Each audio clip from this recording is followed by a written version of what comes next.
Welcome to Addiction Group's podcast, where we address pressing questions about addiction. Our goal is to provide insight and guidance for those seeking answers. I'm your host, Anna. Hello, everyone, and welcome back to another episode of Addiction Group's podcast. Today, we have with us Ben, a seasoned addiction recovery expert, here to discuss addiction to marijuana, its signs, and tips to quit smoking weed. Welcome, Ben. Hi, Anna. It's a pleasure to be here. Let's start with a brief understanding, Ben. Is it possible to develop an addiction to marijuana? Absolutely, Anna. Even though marijuana is often seen as less harmful than other substances, people can indeed develop substance use disorders with weed. This can adversely affect their health, relationships, and career. I see. Could you share some tips on how to quit smoking weed? Sure, deciding to quit is the beginning and a life-changing one.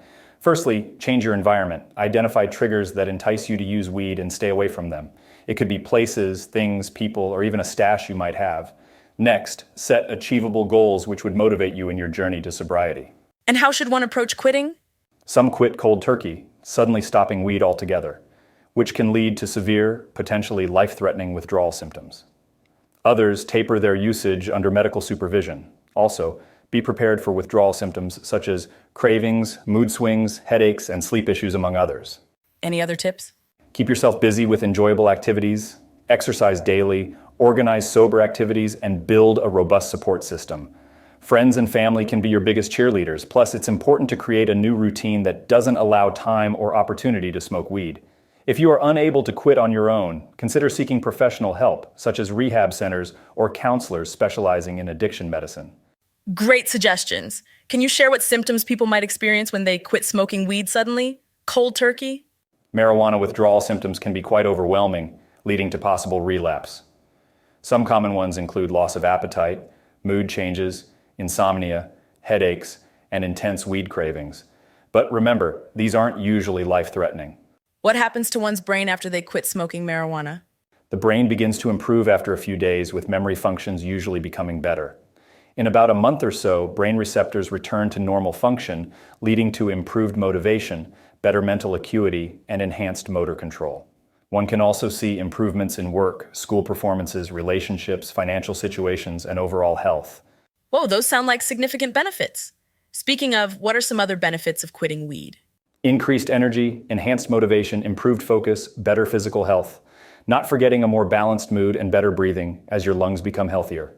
Why do some people feel the need to smoke weed? Reasons vary. Some indulge for social reasons, others find it effective for stress relief. There are medical benefits too, as seen in the approved usage of THC for treating severe forms of epilepsy like Lennox-Gastaut syndrome and Dravet syndrome. Lastly, some people also use weed for spiritual well-being. Interesting.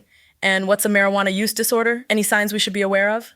Essentially, marijuana use disorder is when a person cannot stop using weed, even when they want to.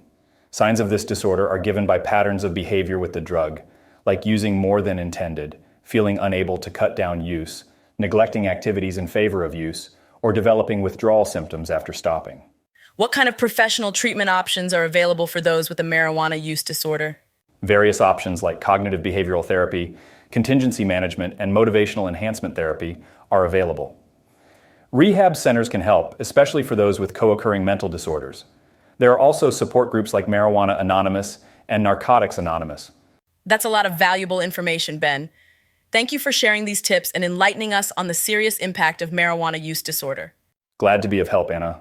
Remember, admitting you have a problem is the first step towards recovery. And to all the listeners out there, don't be afraid to seek help. Thank you for tuning into Addiction Group's podcast. We hope our discussions bring clarity to your queries about addiction. Remember, we're here to support and guide you. Until next time, stay informed and stay strong.